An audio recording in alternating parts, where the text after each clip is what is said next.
Hilton Head, South Carolina. Unbelievable. Beautiful May morning, just before 7:30. And everybody's getting ready to hit the beach, y'all. You know, when I moved to Hilton Head some years back and ended up on this glorious beach, I kept thinking about the sky, the ocean, and that horizon line, which is that line that runs right through. You think about Genesis 1, where God created the heavens and earth, and you've got that horizon line with the heavens above and the sea below, and it's magnificent, and it's just a line. It's a horizontal line called the horizon that runs right through. And yet people, including myself, marvel and stare at it and just sit out there on that beach and just enjoy it. Now here's the marvelous thing about Hilton Head. Here we are, early morning, the birds are chirping. I see no alligators, they're all over in the lagoon somewhere. And you've got some people starting to walk the beach. What I bet we will see soon is some dogs, because Hilton Head is very dog friendly. In fact, early in the morning, I think before 8, and after 5, I think it is in the afternoon, you can have your dogs out on the beach without a leash. Now, how cool is that? To be able to walk your dog along the beach. I remember when we had our heavy-set Yorkie named Savannah, and she'd love to come to this beach, and my wife cringed when I took her out into the ocean. She would just follow me out because it was cool. But again, y'all, look, I mean, here it is. I know it's, before Memorial Day, and that, by the way, April, May is the best time to come, or September, October. If you're thinking about moving to the Carolinas, there's lots of great beaches. My wife and I like exploring the various beaches.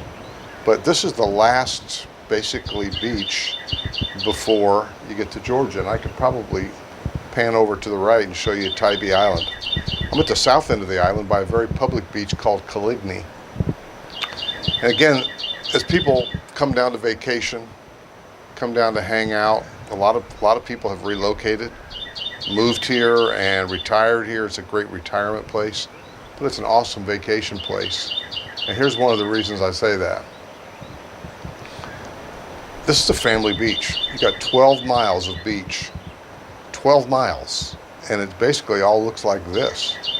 If people get up early in the morning and head on down to the beach to hang out, take their kids, hang out. People walk. People ride their bikes on the beach. Wow. Occasionally you'll see the beach patrol in a little four-wheeler.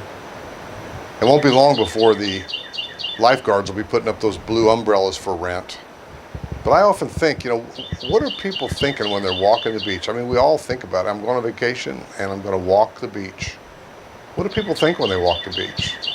I mean, do they think about the God that created this amazing ocean, this Atlantic Ocean, with its gentle waves just coming in right here? The God that created that very cool horizon line, heavens above, earth beneath.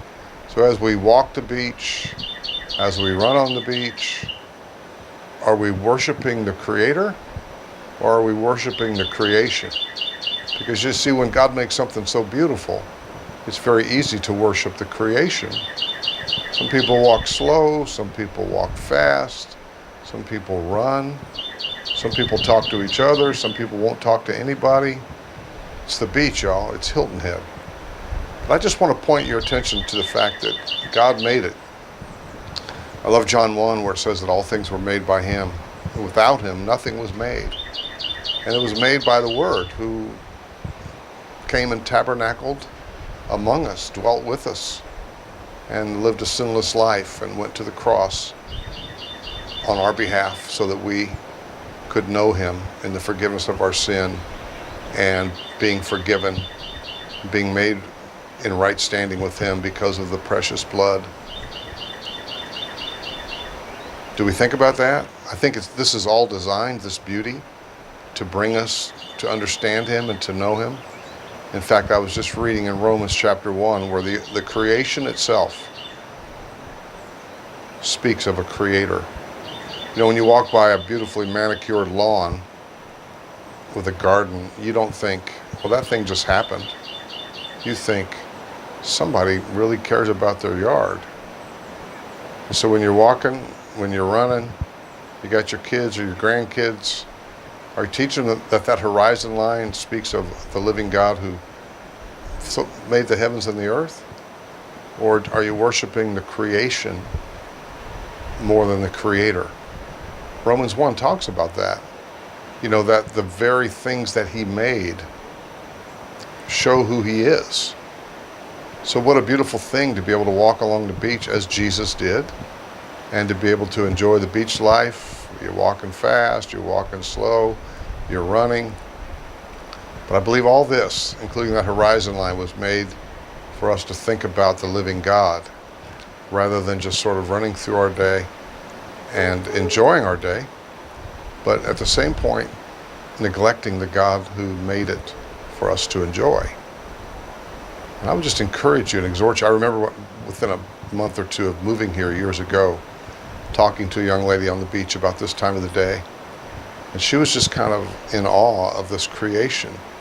When I talked to her about some of these things, I mean, I think God designed this for us to think about him, not to just sort of run through our life and live our life without him. He's drawing us to himself so that we can live our life for him, and he can live his life through us.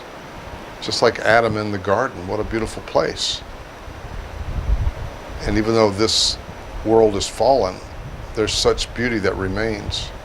And I don't care whether you're riding a bike, I don't care whether you're walking, whether you're running, whether you're thinking about God or not, you should be. Why? Because he's definitely thinking about you. Again, if you'll open up the book of Romans, starting about verse 20, you'll see that the invisible things of him are understood. In other words, God's sovereignty, his love, his grace begin to be understood by the creation that he made for us to enjoy as the creator. Not to worship the creation. So many people love nature and they say that's their God. But who will pay for your sin? I know somebody who's already done that. He just invites you to come in and fellowship with him and enjoy him, worship him as you enjoy his creation. I'm on location in Hilton Head, South Carolina, at the south end, right next to Coligny. And again, what I will tell you is this is a wonderful place to come and visit.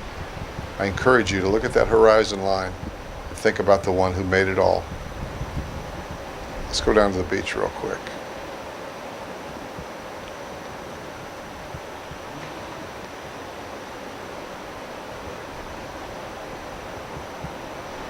Thinking about God, thinking about the creation.